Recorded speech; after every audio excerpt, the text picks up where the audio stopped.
He spent the night at an airport with his son. Broke, hopeless, just trying to make it to morning. But he had no idea the woman sitting next to him would change his life forever. Don't forget to subscribe and turn on notifications. Sometimes a stranger can rewrite your destiny. He gently stroked his son's head. Between his fingers were strands of blonde hair that hadn't been brushed properly in days. Liam was tired, but he wasn't sleeping, because even on the cold bench, he could feel his father's trembling hands. They sat side by side, clinging to each other under eyelids growing heavy before dawn. Eric, with his head lowered, was trying to gather a few pieces of clothing that had fallen from his half-open bag.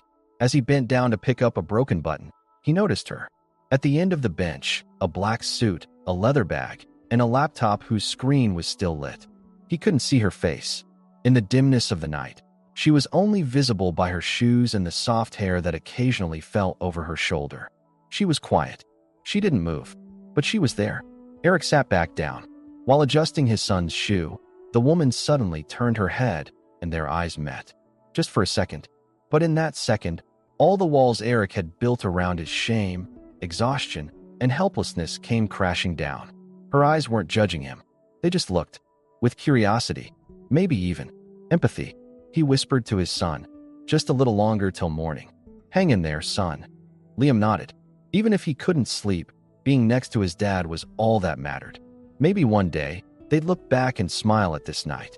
But for now, everything was in pieces. For days, Eric had spent his last bit of money on food for Liam and gone hungry himself. Every job application came back with a sorry message. Eventually, when he couldn't pay rent, he loaded everything into the car and started driving from city to city. And last night, the car gave out too. The engine died. The only hope left was a text from someone he knew. "I can pick you up tomorrow morning." That was the only reason they were waiting on this airport bench. They didn't have money for a hotel. There was nothing to do but wait. The woman was still there, now holding her phone. But Eric noticed something. The screen was blank, which meant her attention wasn't on the phone. It was somewhere else. Maybe on them. But she still hadn't said a word. With a sudden burst of courage, Eric stood up, took a few steps toward her. "I'm sorry if we're bothering you," he said, voice hoarse, dark circles under his eyes. She nodded slightly. "No," she said calmly. "You look like you're fighting for something. That's not bothersome." Eric wasn't expecting that. His throat tightened. He couldn't even say thank you. The woman reached into her bag and pulled out a small packet. "This is for your son," she said. A sandwich. Not exactly fresh, but that night, a bridge formed between two strangers, not through words, but through silence. Eric didn't ask her name. She didn't offer it either. But before morning came, one of the loneliest nights of their lives would become a turning point, because that woman wasn't just a traveler passing the night. She was the CEO of one of the country's biggest companies. And Eric and Liam hadn't crossed her path by chance. Maybe fate had planned this meeting to change everything. Morning came with a gray light. The first rays of sunlight hitting the tall airport windows revealed everything that had been hidden through the night. Eric's eyes ached from lack of sleep, but when he looked at Liam, he saw that at least his son had slept peacefully for a few hours. The woman's sandwich had helped. She hadn't left. She was sitting in the same spot, in the same posture. But this time, her laptop was closed. She had a cup of coffee in her hands, and she seemed to be staring out the window, as if waiting for Eric to make a move. Eric slowly walked over to her. "Thank you," he said. "Last night meant a lot to us." The woman turned. Her face was clearer now, calm, confident. But behind that expression, there was a certain tiredness. Not the kind that shows like Eric's, more like signs of a hidden battle. "There's something in your son's eyes," she said. "Something unbroken. A kind of hope you don't see often." Eric looked down. "I don't know. I'm just trying to fight with whatever I have left. I guess we don't have any other choice." The woman paused for a moment, then unexpectedly lowered her head and smiled. "I didn't have a choice either, but I fought my battle on a different front." Eric was surprised. He didn't ask. He didn't dare. She reached out her hand. "Sophie," she said. "That's my name." Eric reached out too, hesitantly but sincerely. "Eric. And this is my son, Liam." Sophie looked at the sleeping boy. "That's a lovely name. And he's got such a strong presence." In that moment, when they exchanged names, the unfamiliarity between them began to crack. They were no longer just two people who shared a night. They were individuals with names, pasts, and scars. Sophie closed her bag. I'd like to hear your story. What happened? At first, Eric hesitated, because whenever he told someone, they either pitied him or looked down on him. But Sophie was different. There was no judgment in her. Maybe her own pain had made her more perceptive. 3 years ago, my wife left us, Eric said. My work was already going downhill. I was working from home. Then, I lost everything. We lost the house. Leaving my son was never an option. I'd do anything for him. But this morning, I just prayed for one more day to hold on. Sophie listened quietly. She didn't look away once. And when their eyes met, something in her face had changed. She wasn't just listening. She was feeling something within herself. You know, she said after a moment, people always praised me for being successful. Being a CEO, big buildings, big numbers, fancy restaurants. But no one ever saw the conference rooms I spent the whole night alone in. No one ever asked how many pieces of herself a woman loses just to survive in a top position. Eric swallowed hard. The pain in her voice matched the weariness in his bones. At that moment, their lives began to feel like parallel lines. One wrapped in visible pain, the other in silent struggles. But both sitting on the same bench, under the same sky. Sophie stood up. It's not easy for something to move me like this, she said. But you're fighting for your son, without asking anyone for anything. That's admirable. She pulled a card from the pocket of her coat and handed it to Eric. This is my number. I need to head back to the city today, but if you give me a chance, maybe we can build something new together. Life sometimes begins with a single night's connection. Eric took the card. He didn't even know what to say in that moment, but his eyes filled with tears. Thank you. Really? Sophie nodded. No need to thank me. Maybe. You're the one who saved the night. Eric turned Sophie's card over and over again. On the transparent surface, there was only a name and a number. Sophie Adler. It felt like it had been written with some unknown force. It didn't say too much, nor too little. And yet, the card felt like an invitation. A silent opportunity. That morning, as Sophie left the airport, Eric was filled with both hope and a strange unease.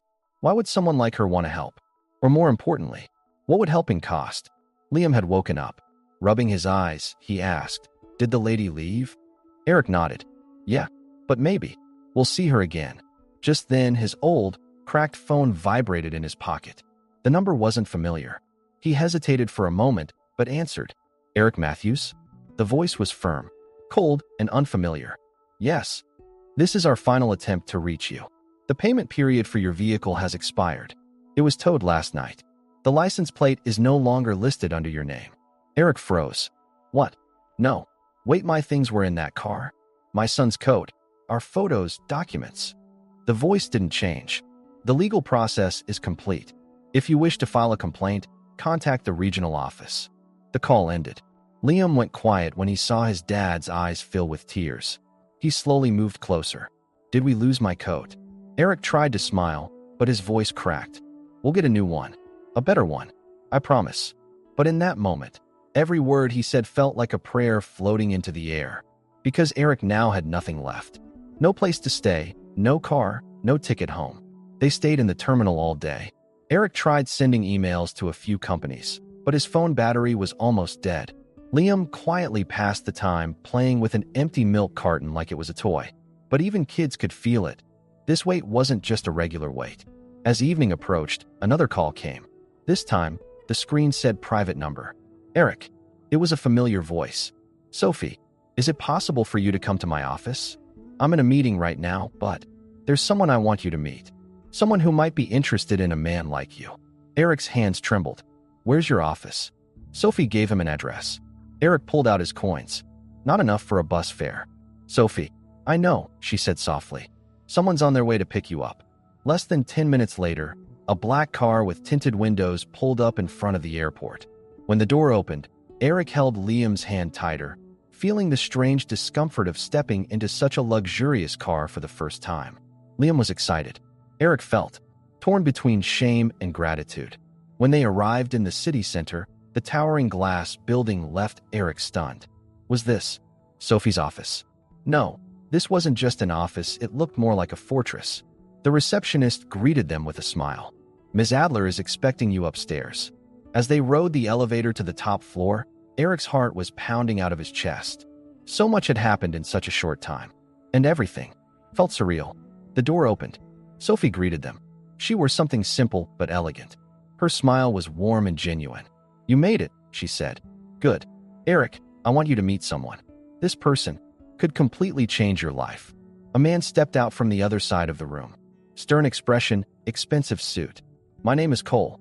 Sophie said great things about you. She's not easy to convince, but her instincts are rarely wrong. I've heard your story, and I have an offer for you." Eric swallowed hard. The biggest step of his life was about to be delivered in one sentence. But behind that offer, something bigger was brewing. Because Sophie's past was deep enough to affect the future of everyone in that room. And Cole's offer wasn't just a job, it was a test. Eric slowly lifted his head. Cole had his hands clasped behind his back, eyes on him, while a folder sat waiting on the table. "The fact that Sophie reached out to you so quickly caught my attention," Cole said. His voice was flat like a wall, but there was a faint trace of curiosity in it. Because Sophie's never stepped in for anyone before, especially not by putting her name on the line. Sophie bowed her head slightly. She didn't defend herself. She just turned to Eric, giving him a silent, supportive look. This was a test, and the answer wouldn't be measured in numbers, but in character. Cole continued, "We're launching a support program to help people who've ended up on the streets or been pushed out of the system, but who are still honest and decent. But this isn't charity. It's responsibility. If you accept, I'm offering you a temporary position. The job: reorganize the living quarters for the workers. You good with your hands?" Eric couldn't answer right away. His throat was dry. "I did some carpentry work for a while. I know a bit about electrical stuff too. But lately, we don't care about your past. We care about your attitude," Cole said. Sophie gently stepped in. "Eric, this opportunity is a doorway for someone like you. But even if you say no, I'll still stand by you. Because this isn't about saving you. It's about giving you back the respect you deserve."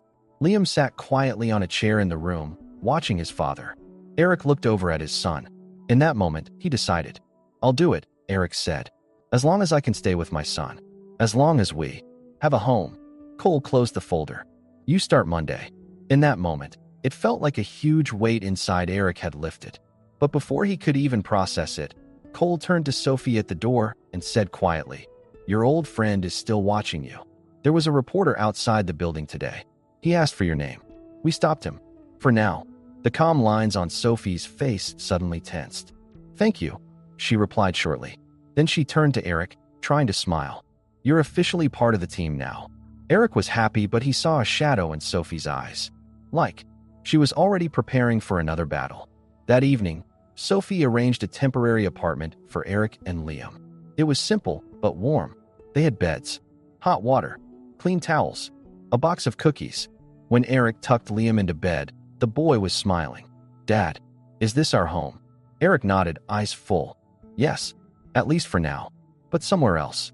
In another corner of the story, someone in the dark was searching Sophie's name online. An old case, a file thought to be closed, photos that had resurfaced, and a note: "Sophie Adler is back. If we don't stop her, she'll rebuild everything." A new day rose with new hopes. Eric and Liam had their first breakfast in the small but cozy apartment. Eric was even grateful for the old toaster on the shelf. But deep inside, there was a quiet restlessness, as if peace had only come to stay for a very short while. That day, Eric started his job. He had taken on a coordination role in a construction project run by Sophie's foundation. His first task was to turn an unusable shelter into a livable space again. There was no big salary, no fancy title. But for Eric, this was the first step toward getting back on his feet. When he walked onto the site, he started moving among the workers. Everyone had a tired but honest look on their faces. He didn't feel alone. But then, one man caught his eye, leaning against the wall, smoking a cigarette, watching him. There was something familiar in his eyes. But Eric couldn't place it. "Matthews, right?" the man asked. Eric turned his head. "Yes." The man smiled, but it wasn't a warm smile. "I remember you. We worked together at the old company. After your wife left you, you disappeared." Eric's insides turned cold. You're Nate, right?" The man nodded. "Yeah. Funny, isn't it? Life tossed you this way." Eric tried to stay calm. "What are you doing here?" I'm running the new subcontractor company. I've got shares in this project too. So Sophie hired you, huh? In that moment, something became clear in Eric's mind. This man wasn't just a remnant of the past, he was a dangerous trigger. At the same time, another storm was brewing in Sophie's office. Her assistant knocked on the door, looking pale. Ms. Adler, a document has leaked to the press. Your name has come up again in an old legal case. Sophie lowered her head, took a deep breath. Who leaked it? We don't know yet, but it's only a matter of time before it hits the front page tomorrow morning. Sophie closed her eyes. That case. It was a fight for justice she once gave everything for, but lost. Shut down with fake documents, turned away at courtroom doors. Back then, she was just a young advisor. Now, she was a CEO. But the system never forgets. That evening, when Eric came home, he was exhausted. But Liam was waiting at the door, wearing a piece of cardboard he had colored himself. Eric's first-day hero dad. As Eric wiped his eyes, he hugged his son tightly around the neck. But the happiness didn't last long. The phone rang. It was Sophie. There's something I need to tell you, she said. Some things about me are going to hit the press. Things that aren't true. But people don't question what they read. I might end up alone, and they might not want you near me either. Eric was silent for a moment. Then he said just one thing. I don't care who they think you are, Sophie. I've seen who you are. I'm with you. Sophie held her breath. I needed to hear that.